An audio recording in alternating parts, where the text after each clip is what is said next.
preparing for the unknown. And it'll be a case-by-case basis. The unknown of when and where the ash will go. Of course, that will all depend on the amount of ashfall we receive. That will dictate the needed response at the Alaska Zoo if Mount Spurr blows.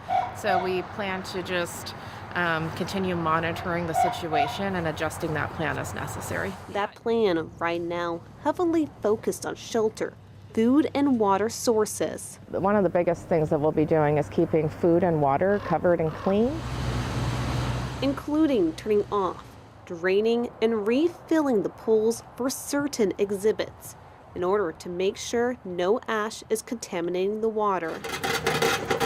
Meanwhile, for shelter, the zoo says a majority of its animals already have access to an indoor space, but wouldn't say which ones don't or how many. Now the zoo says for animals that don't have an enclosure to go into, they do have the capability to move them to the infirmary.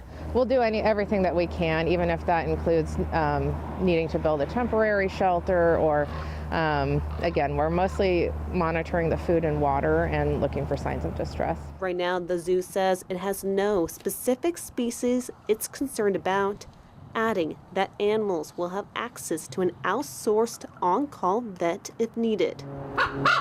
As the zoo now waits, like many of us, And we'll see how everybody does, and we'll make adjustments as necessary to see what extent and what changes they might need to make if an eruption occurs. Georgina Fernandez, Alaska's news source.